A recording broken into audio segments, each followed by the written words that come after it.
بسم اللہ الرحمن الرحیم۔ عیسیٰ غوجی کا چوتھا باب ہے برہان، سبق نمبر 2 میں خوش آمدید۔ آج کے سبق کے اندر ہم قیاس بدیہی جو ہم تفصیل سے پڑھ چکے ہیں اسی سے متعلقہ عبارت کو حل کریں گے۔ عبارت دیکھ لیں۔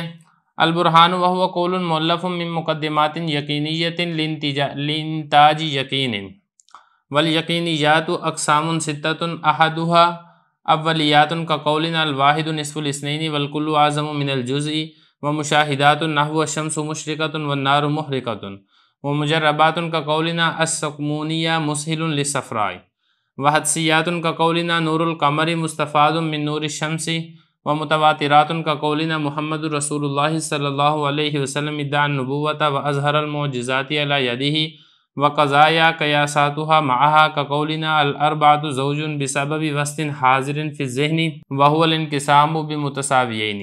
ترجمہ دیکھ لیں۔ برہان وہ ایسا قول ہے جو مرکب ہوتا ہے یقینی مقدمات سے تاکہ وہ نتیجہ دے یقین کا، اور یقینی مقدمات وہ 6 قسم پر ہیں۔ پہلا ان میں سے اولیات ہے، جیسا کہ ہمارا قول واحد یہ نصف ہے اثنین کا، اور کل یہ بڑا ہے جز سے، اور مشاہدات جیسا کہ الشمس مشرقۃ والنار محرقۃ، اور مجربات جیسا کہ ہمارا قول السقمونیہ مسہل للصفراء، اور حدسیات جیسا کہ ہمارا قول نور القمر مستفاد من نور الشمس، اور متواترات جیسا کہ ہمارا قول محمد رسول اللہ صلی اللہ علیہ وسلم ادعى النبوۃ واظہر المعجزات علی یدہ، اور قضایا جن کے قیاس ان کے ساتھ ہوتے ہیں جیسا کہ ہمارا قول الاربعۃ زوج، اس لیے کہ ذہن کے اندر اس کی دلیل موجود ہوتی ہے، اور وہ یہ ہے تقسیم ہونا ہے 2 برابر حصوں میں۔ عبارت اور ترجمہ ہو چکا ہے، اب چلتے ہیں اس کی تشریح کی طرف۔ تو دیکھیں برہان کے بارے میں حضرت بیان فرما رہے ہیں کہ برہان ایسا قول ہے جو یقینی مقدمات سے مل کر مرکب ہوتا ہے، تو جب اس کے مقدمات یقینی ہوں گے تو جس کا نتیجہ نکلے گا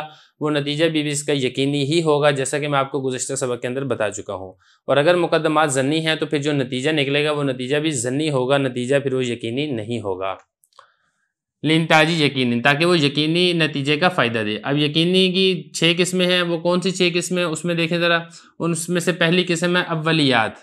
اولیات میں جیسا کہ الواحد نصف الاثنین، ایک یہ نصف ہے 2 کا، اور کل یہ بڑا ہے جز کا۔ کوئی بھی ہو، چھوٹا ہو یا بڑا ہو، سنتے ساتھ ہی اس کو تسلیم کر لیتا ہے اور اس کو کسی قسم کی دلیل بتانے کی یا سمجھنے کی ضرورت نہیں پڑتی ہے۔ دوسری قسم دیکھیں مشاہدات، یعنی جو انسان اپنا اس کا مشاہدہ کرتا ہے، جیسا کہ میں آپ کو بتا چکا ہوں حواس ظاہرہ سے جس چیز کا مشاہدہ ہوتا ہے، جیسا کہ آپ نے مشاہدہ کیا سورج وہ روشنی پھیلانے والا ہے، اور اسی طریقے سے آپ نے مشاہدہ کیا کہ آگ وہ جلانے والی ہے۔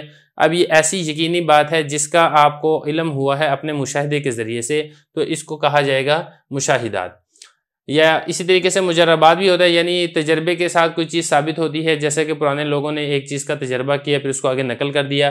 مجربات کی حضرت مثال لی ہے، جیسے کہ سقمونیہ، یہ ایک بوٹی ہوتی تھی جو صفراء بیماری کے اندر فائدہ دیتی تھی۔ تو اب یہ والی چیز جو ہمیں معلوم ہوئی ہے، یہ ایک تجربے سے ہم نے ایک چیز دیکھی تھی، تو یہ والا جو یقین حاصل ہو رہا ہے یہ تجربے سے حاصل ہو رہا ہے۔ تو یہ دوسری قسم تھی مشاہدات، اور تیسری قسم تھی مجربات، 3 ہو گئی۔ اب اس کے بعد آگے حضرت بیان فرما رہے ہیں چوتھی قسم ہے حدسیات۔ حدسیات جیسا کہ ہمارا یہ قول نور القمر مستفاد من نور الشمس، کہ جو چاند کی روشنی ہے یہ لی گئی ہے سورج کی روشنی کے ساتھ۔ تو یہ جیسا کہ حدسیات کے بارے میں آپ کو پہلے تفصیل سے بتا چکا ہوں کہ گمان اور خیال سے کوئی بات کرنی اور دلیل کو مرتب کیے بغیر نتیجے تک پہنچ جانا، اس کو حدسیات یہ کہا جاتا ہے۔ 4 ہوگی، اور 5ویں قسم پر ہے متواترات۔ متواترات جیسا کہ ہمارا یہ قول ہے محمد رسول اللہ صلی اللہ علیہ وسلم ادعى النبوۃ، نبی کریم صلی اللہ علیہ وسلم نے نبوت کا دعویٰ کیا تھا اور معجزات کو ظاہر کیا تھا اپنے ہاتھوں پر۔ تو یہ والی جو چیز ہے یہ متواترات، یعنی عرصہ دراز سے اتنے لوگ اس کو نقل کرتے چلے آ رہے ہیں کہ ان سب کا جھوٹ پر مشتمل ہونا یہ محال ہے، اور یہ کہہ دینا کہ سب جھوٹ بولنا یہ ممکن نہیں ہے۔ 6ٹھی قسم دیکھیں قضایا قیاساتها معها، یہ جو 6ٹھی قسم ہے یہ وہی والی قسم ہے جو کہ میں نے آپ کو دوسری قسم بتائی تھی فطریات، یعنی ایسا قضیہ جس کی دلیل اس کے ساتھ ہو اور دلیل ذہن میں اس دلیل پر نظر ڈال کے اس قضیے کو تسلیم کر لیا جائے۔ جیسا کہ 4 جفت ہے، اب جیسا کہ ہمیں معلوم ہے کہ جفت وہ ہوتا ہے جو 2 پر تقسیم ہو جائے، اب چونکہ 4 2 کے اوپر تقسیم ہو جاتا ہے تو یہ ایسا قضیہ ہے کہ جس کی دلیل بھی اس کے ساتھ ہے، تو اس کو عربی کے اندر کہا جاتا ہے قضایا قیاساتها معها، ایسا قضیہ جس کا قیاس بھی اس کے ساتھ ہو۔ جیسا کہ ہمارا قول الاربعۃ زوج، 4 یہ جفت ہے، کس لیے؟ کیونکہ ذہن کے اندر جو اس کی دلیل ہے وہ پہلے سے موجود ہے، اور وہ دلیل کیا ہے؟ الانقسام بمتساویین، کہ یہ دو برابر حصوں میں تقسیم ہو جاتا ہے، اور جو چیز دو برابر حصوں میں تقسیم ہو جائے وہ جفت ہوتی ہے، چونکہ 4 بھی تقسیم ہو جاتا ہے، لہذا 4 بھی یہ جفت ہے۔ تو بہرحال یہ ہمارا سبق ہے جس کے اندر ہم نے جو برہان ہے اس کی جو اقسام ہے ہم نے اس کے بارے میں پڑھ لیا ہے۔ اب اس کے بعد ہم انشاءاللہ جو اگلی بات ہے ظنی مقدمات کے بارے میں، وہ ہم انشاءاللہ اگلے سبق میں پڑھیں گے۔